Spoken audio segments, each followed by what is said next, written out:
Derramaré mi espíritu sobre toda la humanidad. Los hijos y hijas de ustedes comunicarán mensajes proféticos. Los jóvenes tendrán visiones y los viejos tendrán sueños. I will pour out my spirit on all humankind. Your children will prophesy. Your young people will see visions, and your elders will dream dreams. In the name of the living God, amen. Let's be seated. El amor escucha. Love listens. My friend Michael Burke has been a priest in Alaska for 2 decades, and he has a perspective on life from being immersed in relationships with the first peoples of that land. They have taught him that love listens. When the bishop visits a congregation in Alaska, or when there is a diocesan meeting or other gathering, it doesn't last an hour or two. It lasts days, even weeks. You see, the communities are so remote, it can take days to get somewhere. And once you are there, even if you come by plane, as the bishop usually does, shifts in the weather can ground you until the weather happens to shift again. And it's more than that. Even if it were possible for someone just to drop in for a 1 or 2 hour meeting, it would be incomprehensible to do that, because a culture has developed over centuries upon centuries that there is no such thing as a quick visit. Truly to visit and be visited, understand and be understood by someone, it takes time. Time to be together. Time to be in silence, time to work, pray, and play together, time to listen to and learn the rhythms of each other's thoughts, passions, and lives, to listen to what the other is saying and what the other is not saying, to listen and not immediately react and judge, but contemplate and breathe. That is what truly visiting and being with each other is. That is what love is. El amor escucha. Love listens.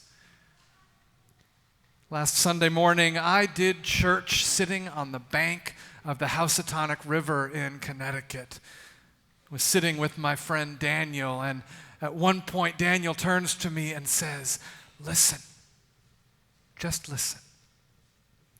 Listen, and then try to separate as many distinct sounds as you can. Listen and hear them each individually. Listen and hear them flow together." Listen, Daniel says, just listen. So I close my eyes and I listen, and it is like a symphony. The current of the river, not one sound, but 1,000 interlocking sounds as water splashes uniquely over each rock, each splash changing the flow of the river, and also infinitesimally yet eternally changing the face of the rock. The rustle of leaves, each leaf making a slightly different sound as the wind or an animal passes through or near it. A barn swallow chirping, a woodpecker pounding away in the distance, and then the sound of 3 people on a raft, letting the swift current of the Housatonic carry them south, their joyful voices getting louder as they approach our perch, for a moment drowning out everything but the roar of the river, and then gradually fading into the distance as the sounds of swallows, leaves, and water over rock reemerge and fill my ears. And as I listen, it occurs to me that those people on the raft are not an interruption to my listening, but a part of it.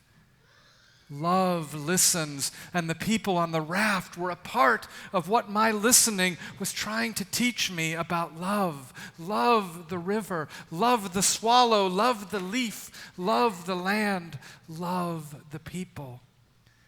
And recognize that the people are just passing through. We are just passing through. The land has been here long before us, and while the catastrophic damage we are doing to our planet will certainly impact the length and quality of humanity's stay, and we must be deeply concerned about this, for our very lives and the lives of our children are at stake, the planet itself is not in danger. In time, a very long time, it will heal itself and go on without us. We are just passing through. Love the river, love the swallow, love the leaf, love the land, love the people. That is what I am reminded of. That is what I begin to learn when I stop and listen. El amor escucha. Love listens. Today is the feast of Pentecost, a day of deep listening. We listen to the account from Acts of the Ruach, the breath of God, filling Jesus' followers as they begin to speak languages not their own. We listen and hear different languages like water splashing on countless river rocks, each sound unique and yet part of a roaring and symphonic whole. And as we listen, we learn the many different languages are a deep gift, because those drawn by the sound, if we are willing to listen, hear an amazing message of love in the language of our hearts, languages that say to us all, my beautiful child, you are beloved. This love is for you. You don't have to change who you are to receive it. You don't have to code switch or leave behind your culture or the life and love and story of your ancestors to receive it. You only have to listen and learn, listen and trust, listen and love. El amor escucha, love listens. And then as people begin to marvel and mock, Peter says, listen. Listen. This is what Joel the prophet spoke of. In the days to come, it is our God who speaks. I will pour out my spirit on all humankind. Your children will prophesy. Your young people will see visions, and your elders will dream dreams. Even on the most insignificant of my people, I will pour out my spirit in those days, and they will prophesy. Listen, Paul says. Escucha y ama, ama y escucha, el amor escucha, listen and love and listen, love listens. Today is Pentecost, a feast of deep listening, and yet love does not just listen on this day, but every day. Every day we have the opportunity to listen and love and listen. Last Sunday, as I sat by the Housatonic listening to the roar of the Spirit, many of you sat here listening to the Spirit roar through All Saints Church as the Word came to life right in our midst. Your children will prophesy, and your young people will see visions. The wisdom that came from the youth that preached last Sunday was a deep and powerful gift. And if we are to love our children and fully receive God's love for ourselves, we must not merely marvel at their poise and courage. We must listen, deeply listen for more than just one morning to what they are saying. Listen and love and listen. Listen, just listen and receive the gift that they are giving the body of the whole. Listen, just listen to Hallie Loudermilk as she says, the same air I breathe, the glory that God has given me is the same air that God has given to you. My breath of life I breathe unto others so that we may be one. My thoughts, my love, my strife, my worries, my dreams, my heart, I share with you so that we may become one. You and I may not share the same plot line of life, but we share the quintessential emotions. If you have ever felt mad, sad, scared, joyful, empowered, or peaceful, you have experienced the glory of God given to us so that we may become completely one. Listen. Just listen to Sarah Baker and Adelaide Essel when they say, put your faith into action. And not just your faith in Jesus, but also your faith in each other. Maybe give that annoying coworker a chance and try to work together. Who knows, you might hate them a little less than you thought. Or maybe as an adult, you believe the role of the youth is to learn and not to lead. But if you stop and listen, we may actually teach you something. Try to lean into your differences because it will bring you closer to accomplishing a goal you never thought you could reach. Maybe all you needed was someone else's insight. Listen.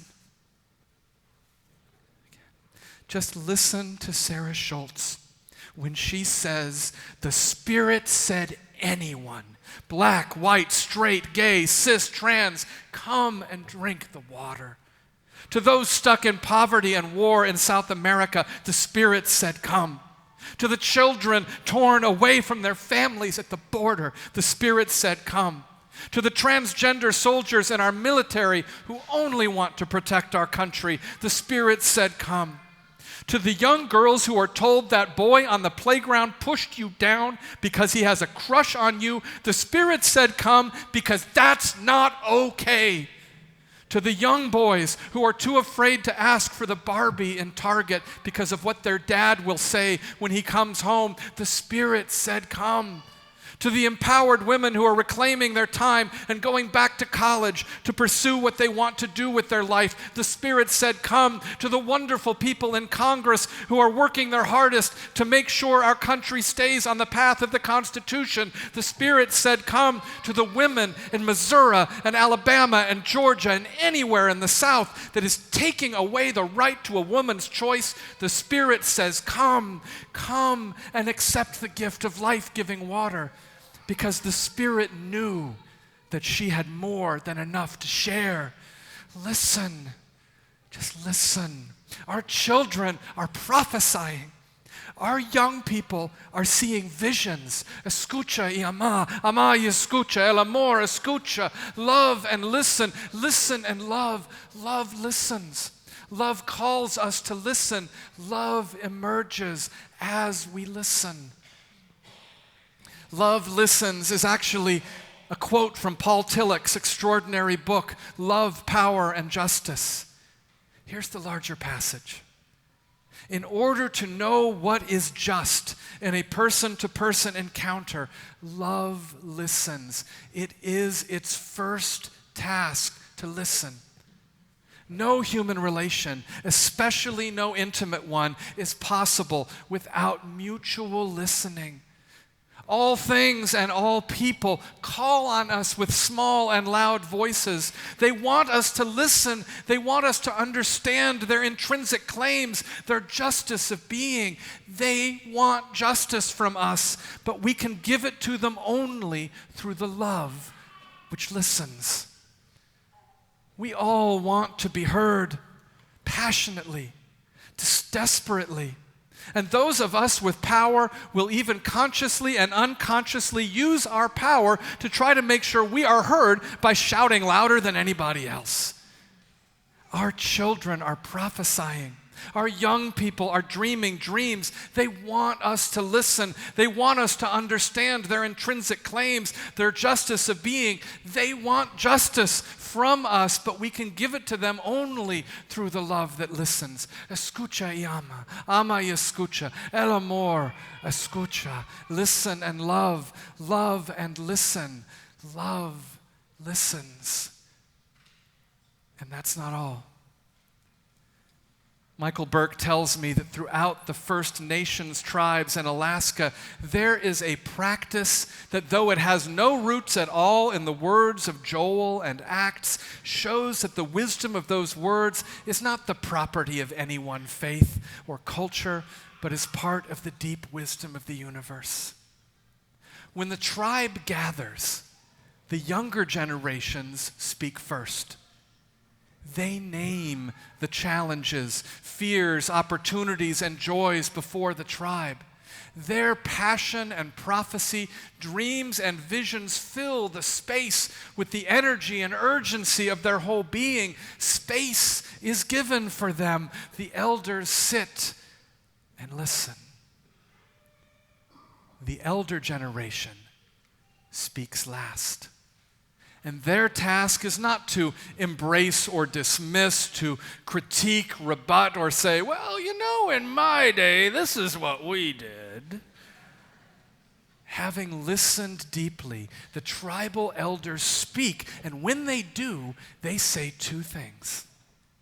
First, they sum up what the younger generations have just said, to make sure they have truly listened to the word gifted to them.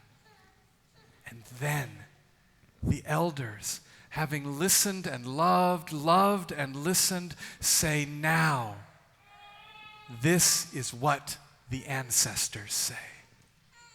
And they put the prophecy and vision of the young in the context of ancient wisdom and story, and together a way for the whole tribe emerges. I will pour out my Spirit on all humankind. Your children will prophesy, I hear it now. Your young people will see visions, and your elders will dream dreams. As elders, we listen deeply to the voices of the young, and we speak not to preserve our power, recapture our youth, or dismiss a challenging voice, but to root the passion of the present in the ancient story of love, in the deep listening that has been happening from generations unto millennia. As youth, we listen to that wisdom in the same way as love seeking justice. As youth, we listen knowing that the prophecies and dreams are not enough by themselves. We need the ancient song of river and rock, the tale of the ancestor, the wisdom to know what is eternal and what is just passing through. As Kinman sings, no one can win the war individually. It takes the wisdom of the elders and young people's energy. The Spirit is being poured out on all creation, every second of every minute of every hour of every day. Our children are prophesying. Our young people are seeing visions. Our elders are dreaming dreams. Listen and love and listen. Love listens. It is its first task to listen. Justice only happens through the love that listens. Our children are prophesying. Our young people are seeing visions, and through them we have the promise that the dream of elder and ancestor have not died. Can we tell the ancient story and also hear it being spoken anew? Our children are prophesying. Our young people are seeing visions. They are speaking and crying. Can we listen and love and listen? My thoughts, my love, my strife, my worries, my dreams, my heart I share with you so that we may become one. Try to lean into your differences because it will bring you closer to accomplishing a goal you never thought you could reach. Maybe all you needed was someone else's insight. Come and accept the gift of life-giving water because the Spirit knew that she had more than enough to share. Amen.